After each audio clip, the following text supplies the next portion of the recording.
حي على الفلاح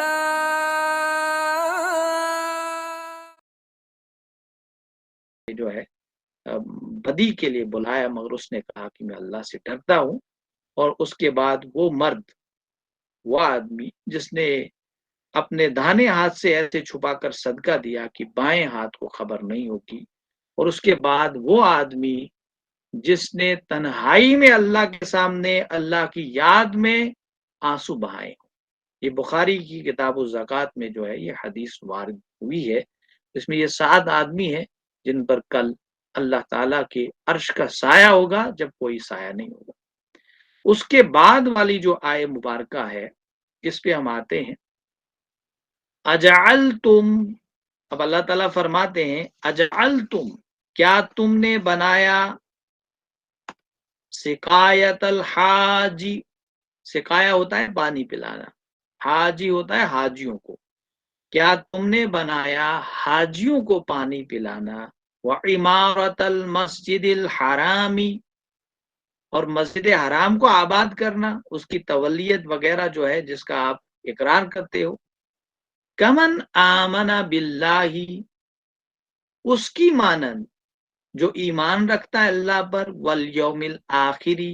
اور آخرت کے دن پر ایمان رکھتا ہے، وجاہدہ، اور اس نے جہاد کیا، فی سبیل اللہ، تگ و دو کی اللہ کے راستے میں، جنگ لڑی اللہ کے راستے میں، لا یستوون، نہیں، اللہ تعالیٰ فرماتے ہیں ہرگز نہیں ہے، یہ ممکن نہیں ہے، یہ برابر نہیں ہو سکتے، لا یستوون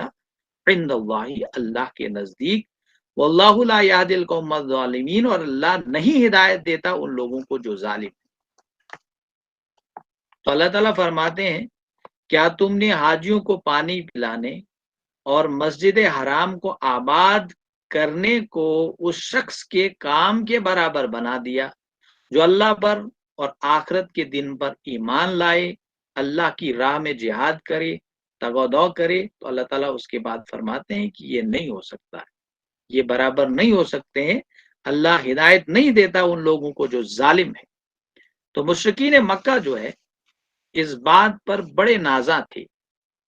کہ انہوں نے بیت اللہ کو آباد رکھا ہے اور وہ حاجیوں کو پانی پلاتے ہیں، ان کو کھانا کھلاتے ہیں، اتنا بڑا خیر والا کام انجام دیتے ہیں، تو کیا ان کے یہ امور جو ہے، کیا ان کے کام جو ہے ایمان باللہ اور بالآخرت اور جہاد فی سبیل اللہ کے برابر نہیں ہو جائیں گے؟ ان کا یہ گمان تھا کہ ہم یہ بڑے کام انجام دیتے ہیں، اللہ تعالیٰ ہمیں بخش دے گا۔ یہودیوں کا زعم بھی یہی ہے نا،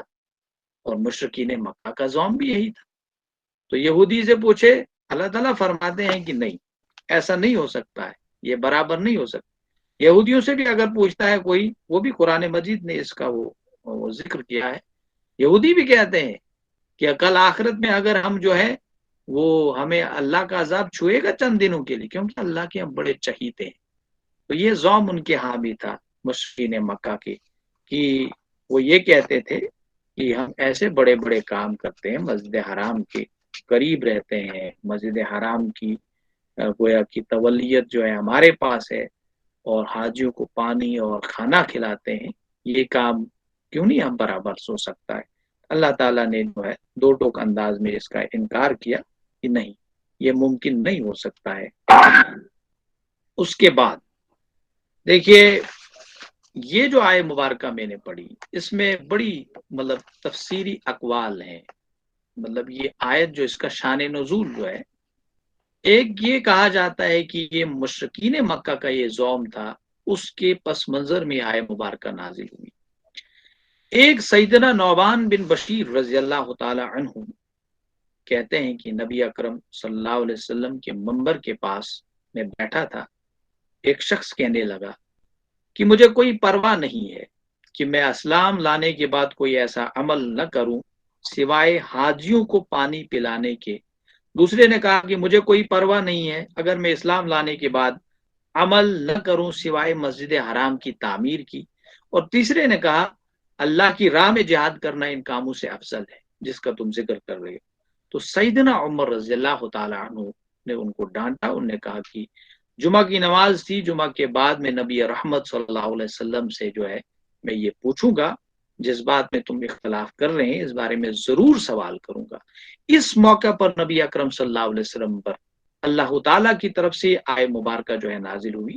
گویا کہ یہ روئے سخن جو ہے اس میں یہ مسلمانوں کی طرف بھی، اور مفسرین نے لکھا ہے کہ مسلمان جو نئے مسلمان ہوئے تھے، ابھی ایمان تھوڑا کمزور تھا، ابھی نبی اکرم صلی اللہ علیہ وسلم کی رفاقت اور میت میں زیادہ دن جو ہے وہ اوقات نہیں گزارنے کا موقع ملا ہوا تھا، تو اس لیے یہ روئے سخن جو ہے عام مسلمانوں کی طرف بھی اور مشرکین کے لیے، سب کے لیے عام ہے۔ مشرکوں کے لیے اس لحاظ سے کہ بڑا فخریہ انداز سے کہتے تھے کہ ہم جو ہے حاجیوں کی خدمت کرتے ہیں، انہیں پانی پلاتے ہیں، انہیں کھانا کپڑا مہیا کرتے ہیں، تو وہاں خلاف کعبہ کا انتظام کرتے ہیں، کعبہ میں جو ہے ہم روشنی کا انتظام کرتے ہیں، اور مسلمان بھی اپنے جہاد اور ہجرت کو افضل اعمال سمجھتے تھے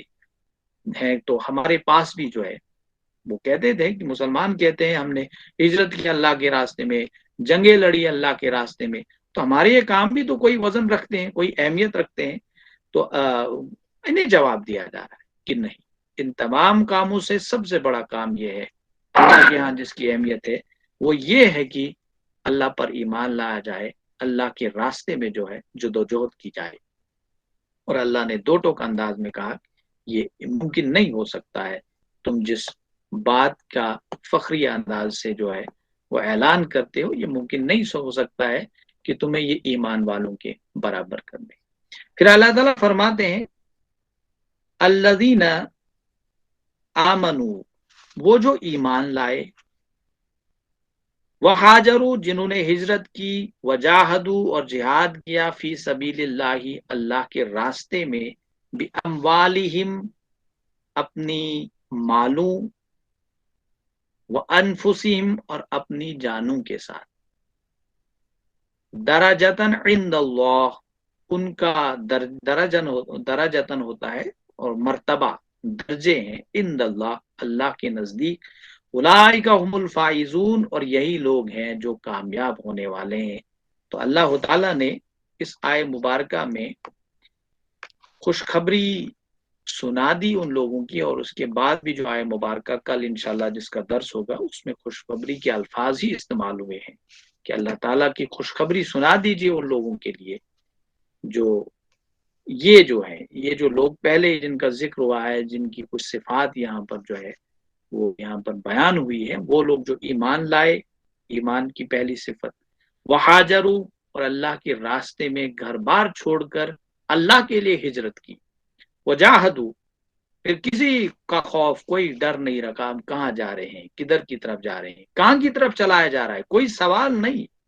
کبھی بھی نبی اکرم صلی اللہ علیہ وسلم کو یہ سوال نہیں کیا گیا رسول رحمت صلی اللہ علیہ وسلم ہمیں کہاں لے جا رہے ہیں۔ آپ سب کو معلوم ہے کہ جتنی بھی جنگیں نبی اکرم صلی اللہ علیہ وسلم نے لڑی، پہلے یہ معلوم نہیں ہوتا تھا صحابہ کو کہاں کی طرف جا رہے ہیں، کہاں کس مقام پہ جنگ لڑنی ہے، کس راستے سے جانا ہے۔ رسول رحمت صلی اللہ علیہ وسلم جہاں سے جاتے تھے، یہ صرف غزوہ جو ہے جنگ تبوک جو ہوئی ہے، غزوہ تبوک جس کا ذکر اس سورہ مبارکہ میں زیادہ آتا ہے، صرف یہ جنگ تھی کہ بہت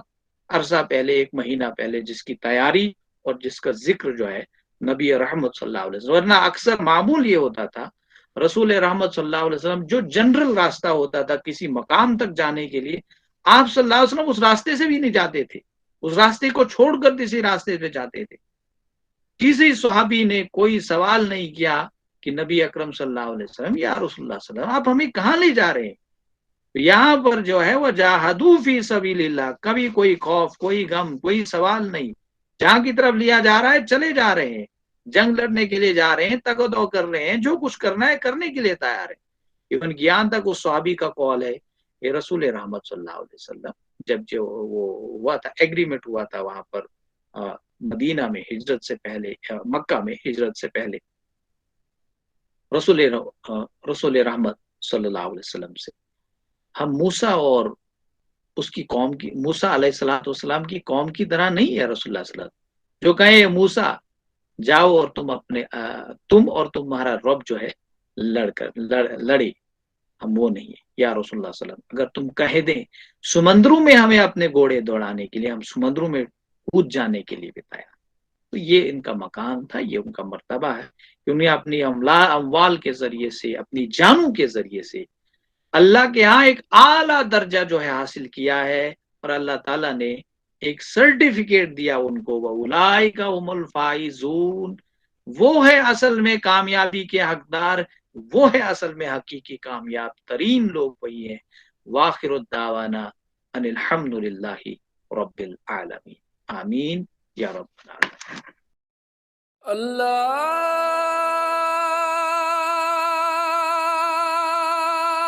اکبر، اللہ